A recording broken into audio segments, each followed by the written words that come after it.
पर कांग्रेस विधि एवं मानवाधिकार प्रकोष्ठ ने हाईकोर्ट चौक पर गांधी चौपाल लगाकर परिचर्चा का आयोजन किया। गांधी चौपाल में कांग्रेस नेता गांधी टोपी पहने हुए गांधी जी के प्रिय भजन गाते हुए नजर आए।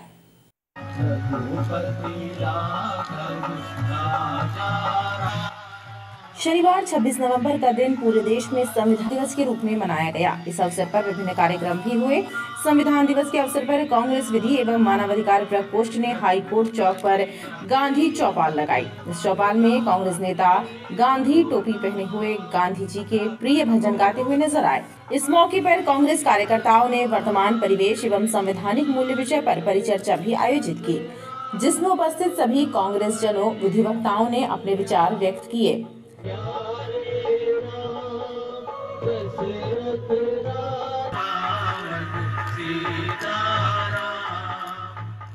क्योंकि आज का जो परिवेश है, आज की जो व्यवस्थाएं चल रही हैं, सरकारें चाहे प्रदेश की हों चाहे केंद्र की हों, कहीं ना कहीं लोकतांत्रिक कुठाराघात हमारे संविधान में हो रहा है। प्रजातांत्रिक मूल्य, हमारे संवैधानिक मूल्य कहीं ना कहीं आहत हो रहे हैं। इन सब विषयों पर आज हम लोगों ने परिचर्चा की। संविधान में भी धर्मनिरपेक्षता और समभाव की भावना रखी गई है, तो उन मूल्यों की रक्षा के लिए आज हमारा पूरा कांग्रेस विधि विभाग, हमारे माननीय विवेक कृष्ण तनखा जी ने भी आज हम लोगों को वहाँ से मैसेज दिया, वहाँ पर वर्चुअल उन्होंने उद्बोधन भी दिया कि कहीं ना कहीं हम सबको अधिवक्ताओं का कर्तव्य है कि हम सबको एक होकर के संवैधानिक मूल्यों की रक्षा करनी पड़ेगी। गौरतलब है कि राष्ट्रपिता महात्मा गांधी की जयंती 2 अक्टूबर से पूरे प्रदेश में कांग्रेस गांधी चौपालों का आयोजन कर रही है। इसके जरिए आम लोगों से सीधा संपर्क और संवाद किया जा रहा है।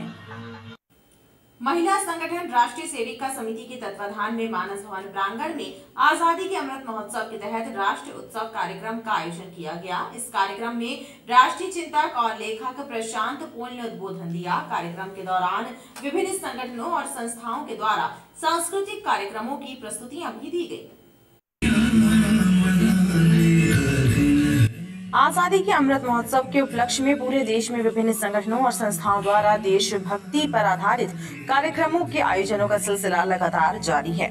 इसी कड़ी में महिलाओं के एक संगठन राष्ट्र सेविका समिति ने भी वर्ष भर पूरे महाकौशल प्रांत के जिलों में विभिन्न कार्यक्रमों के माध्यम से आजादी का अमृत महोत्सव मनाया। इन सभी आयोजनों का शनिवार को राष्ट्रीय उत्सव के रूप में समापन हुआ। इस अवसर पर राष्ट्रीय चिंतक और लेखक प्रशांत पोल का उद्बोधन हुआ, जिसमें उन्होंने भारतीय स्वतंत्रता से जुड़ी महत्वपूर्ण पहलुओं को विस्तार से रेखांकित किया। अंग्रेजों के पहले तक तो भारत में आ गए थे, लेकिन उनके भी पहले जो समंदर में और सारी दुनिया को जीतने के लिए निकले थे वो डच थे। हालांकि अंग्रेजों के बाद आए, लेकिन भारत में डच शक्तिशाली थे। डच ईस्ट इंडिया कंपनी नाम से उन्होंने कंपनी बनाई थी।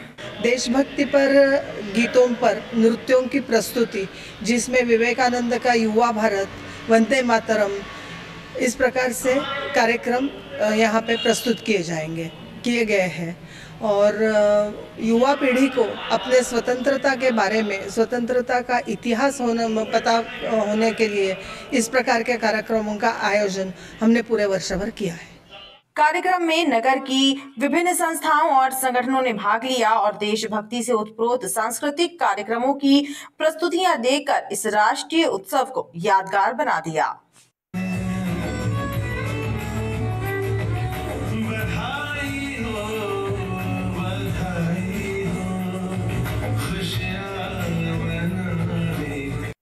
राइट टाउन में स्थित सेंट्रल इंडिया किडनी अस्पताल में आयुष्मान योजना में हुए फर्जीवाड़े के मामले में आरोपी बनाए गए अस्पताल संचालक डॉक्टर अश्विनी पाठक और उनकी पत्नी डॉक्टर सुधिता पाठक के खिलाफ एसआईटी ने न्यायालय में चालान पेश कर दिया है।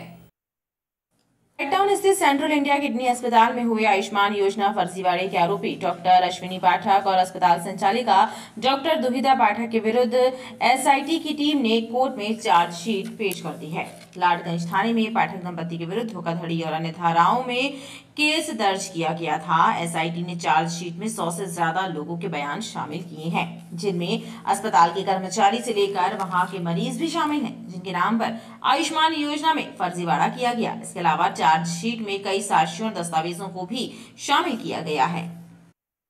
ग्वारी घाट के समीप ललपुर की शिवराज सिंह बस्ती में जानवरों के लिए रखे सूखे चारे में आग लग जाने के बाद अफरा तफरी मच गई। नगर निगम के दमकल विभाग को जैसे ही आग लगने की सूचना मिली, वैसे ही दमकल विभाग का अमला मौके पर पहुंचा और दमकल कर्मियों ने आग पर काबू पाया। ग्वारी घाट के नजदीक ललपुर बस्ती में उस वक्त हड़कंप मच गया जब जानवरों के सूखे चारे में अचानक आग भभक उठी। आग लगते ही स्थानीय लोग दहशत में आ गए। उन्होंने दमकल विभाग को जानकारी दी, जिसके बाद दमकल कर्मी दमकल वाहन सहित मौके पर पहुंचे और आग बुझाई। बताया जाता है कि बस्ती में कुछ बच्चे पटाखे जला रहे थे। उनमें से एक जलता हुआ पटाखा जानवरों के सूखे चारे तक जा पहुंचा, जिससे ये हादसा हुआ। ये यहाँ पे मवेशियों के लिए जो चारा रखा रहता सूखा स्टॉक करके हम लोग रखे थे। ये बस्ती के बच्चों ने फटाखा फोड़ने से यहाँ पे आग लग गई, इसलिए फिर फायर ब्रिगेड को फोन लगाया और घर की बोरिंग चालू करके फिर इसमें पानी डाल के आग बुझाई। जनहानि तो नहीं, किसी चीज की जनहानि नहीं हो पाई। फायर ब्रिगेड टाइम पे पहुँच गई और घर का ट्यूबवेल चालू होने से कोई जनहानि नहीं हुई और ये बच्चों की शरारत से ये काम हुआ।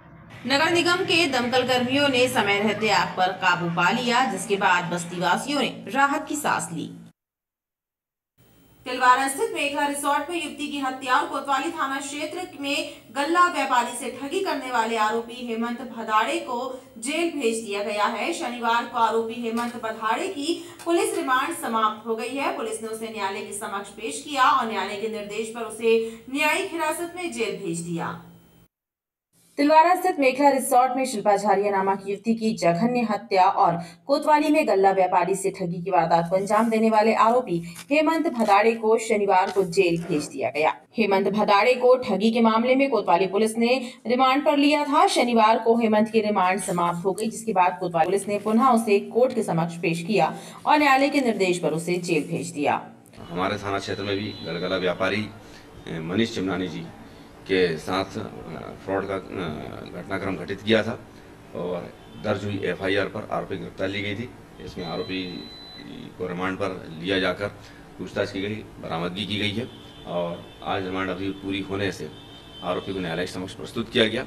आरोपी को जेल दाखिल किया गया है। और भी पूछताछ में कुछ अन्य चीज बताएंगे। गौरतलब है कि हेमंत भदाड़े ने गल्ला व्यापारी मनीष चिमनानी से अभिजीत पाटीदार बनकर तेल और शक्कर का सौदा करते हुए ठगी की थी। इस मामले में पूछताछ के बाद आरोपी की निशानदेही पर गल्ला व्यापारी मनीष केशरवानी से पुलिस ने 3 लाख रुपए कीमत का तेल और शक्कर बरामद किए। ठगी के इस मामले में मनीष केशरवानी को भी आरोपी बनाया गया है।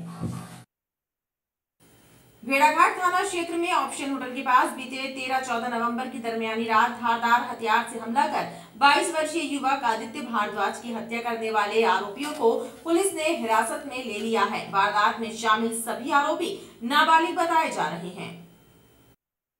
भेड़ाघाट थाना क्षेत्र में ऑप्शन होटल के पास 13-14 नवंबर की दरमियानी रात आदित्य राज भारद्वाज नामक युवक पर धारदार हथियार से हमला किया गया था। हमले में घायल आदित्य की मौत हो गई थी। बीते 10 दिनों में भेड़ाघाट पुलिस मामले की तफ्तीश कर रही थी। पुलिस ने करीब 150 सीसीटीवी कैमरों को खंगाला और पड़ताल करते हुए हत्या करने वाले आरोपियों तक पुलिस पहुंच गई। हत्या में शामिल आरोपी नाबालिग बताए जा रहे हैं, जिन्होंने लूट के इरादे से आदित्य पर हमला किया था, जिससे उसकी मौत हो गई। पुलिस जल्द ही इस मामले का खुलासा करेगी। पुलिस अभिरक्षा में लिए गए सभी लोगों से बारीकी से पूछताछ कर रही है। जेल में बंद बर्खास्त बिशप पीसी सिंह के कारनामे ईओडब्ल्यू की जांच टीम के सामने एक एक करके खुल रहे हैं। ईओडब्ल्यू की जांच टीम में इस बात का खुलासा हुआ है कि बर्खास्त बिशप पीसी सिंह के इशारे पर रजिस्ट्रार फर्म एवं संस्थाएं के रजिस्ट्रार बीएस सोलंकी ने जबलपुर बोर्ड ऑफ एजुकेशन के फर्जी आदेश बनाकर प्रमाण पत्र जारी किया था। भ्रष्टाचार के आरोपों से घिरे बर्खास्त बिशप पीसी सिंह के कारनामों का लगातार खुलासा हो रहा है। बर्खास्त बिशप पीसी सिंह के इशारे पर वर्ष 2003-04 में रजिस्ट्रार फर्म एवं संस्थाएं बीएस सोलंकी ने जबलपुर बोर्ड ऑफ एजुकेशन के नाम पर फर्जी आदेश बनाकर प्रमाण पत्र जारी किया था। इस मामले में बीएस सोलंकी भी आरोपी है, जिसकी गिरफ्तारी की प्रक्रिया भी जल्द अपनाई जाएगी। ईओडब्ल्यू के अनुसार नागपुर बोर्ड ऑफ एजुकेशन का गठन 1959 में हुआ था, जिसके तहत छत्तीसगढ़ और जबलपुर की सभी संस्थाएं और school Nagpur board of education में आते थे। लेकिन बर्खास्त बिशप पीसी सिंह ने सोलंकी की मदद से जबलपुर बोर्ड ऑफ एजुकेशन के गठन के आदेश जारी करा दिए और तो और BS सोलंकी ने आदेश में जो तारीख लिखी वह वर्ष 1959 की दर्ज की। इस मामले में BS सोलंकी को नोटिस जारी कर कार्यालय भी तलब किए जाने की तैयारी की जा रही है। खबरों का सिलसिला लगातार जारी रहेगा। आप देखते रहिए BTV न्यूज।